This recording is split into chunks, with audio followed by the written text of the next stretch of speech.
Estamos no novo ano 2023. E o crente gosta, né, dessa passagem de ano, de fazer resoluções para o novo ano, de prometer coisas a Deus. Esse ano eu vou orar mais, esse ano eu vou ler mais a Bíblia, esse ano eu vou começar a fazer atividade física, e tudo isso é muito bom. Embora nós sabemos que não acontece nada místico na passagem, na virada de ano, que vai nos tornar melhores no dia 1º de janeiro. Mas uma pergunta interessante quando nós pensamos sobre essas coisas é: o que esperar desse novo ano? Como cristãos, eu não sei como foi o seu ano. Eu não sei se você sofreu, se você passou muitas dificuldades esse ano. Eu particularmente, no ano passado, fui pai no ano passado. Então, uma das minhas maiores alegrias em 2022, eu e a minha esposa, a minha família, nós recebemos essa graça, essa bênção no ano de 2022. Mas o que esperar em 2023? Você gostaria de saber o que é que vai acontecer na sua vida em 2023? Muitas pessoas acabam até se assustando, né, com essa ideia de: meu Deus, se eu soubesse o que vai acontecer comigo, talvez se eu fosse passar por uma grande vitória ou por uma grande tristeza e decepção, eu não saberia lidar com isso, sabendo antecipadamente que eu passaria por aquilo. Como você encararia o ano que se inicia se você soubesse o que vai acontecer? Muitas vezes, irmãos, nós encaramos essa passagem de ano, de pensar nas promessas de Deus, de pensarmos nas vitórias de modo muito triunfalista, né? Nós desejamos uns aos outros que todos tenham um ano perfeito, sem sofrimento, sem adversidade. Nós temos, assim, em nós uma ideia muito triunfalista ainda do que é servir a Deus. Agora, se eu dissesse a você que o apóstolo Paulo, por exemplo, não em um Réveillon, não em uma passagem de ano, mas quando ele lá em Atos capítulo 20, reúne os presbíteros da cidade de Éfeso, na cidade de Mileto, ele chama esses presbíteros, e por causa do seu retorno a Jerusalém, ele então reúne os presbíteros ali para dar orientações àqueles líderes. Ele diz: olha, é uma despedida. Ele está indo a Jerusalém e ele então reúne aqueles presbíteros, ele dá orientações àqueles homens: olha, vocês pastoreiem o rebanho, vocês sigam o meu exemplo, e aí dá orientações àqueles homens. E uma coisa ele diz: olha, eu estou indo a Jerusalém. E eu não sei, no verso 22 do capítulo 20 de Atos, ele diz: olha, eu estou constrangido em meu espírito que vou para Jerusalém, não sabendo o que ali me acontecerá.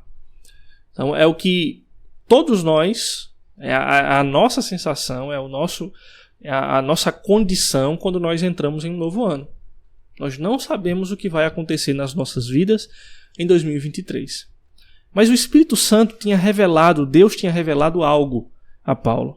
Ele diz assim: senão que o Espírito Santo, de cidade em cidade, me assegura que me esperam cadeias e tribulações. O Espírito Santo, a única coisa que o apóstolo Paulo sabia, que foi revelado a ele pelo Espírito Santo, é que ele passaria por tribulações e cadeias. Nós conhecemos a história do apóstolo Paulo, ele seria preso, e o Espírito Santo revelou isso a ele. A pergunta que eu quero deixar aqui para você, como uma reflexão, é: você estaria motivado a viver um ano servindo a Deus, sendo fiel ao Evangelho de Deus, se Deus te assegurasse somente uma coisa, que você passaria por tribulações, por cadeias, por causa da sua fidelidade ao Evangelho? É isso que estava sendo revelado ao apóstolo Paulo. Olha, vá, o Espírito Santo conduzirá o seu ministério, a sua vida, o seu caminho até Jerusalém, e a única coisa que está sendo assegurada, garantida a você, é que você sofrerá cadeias e tribulações.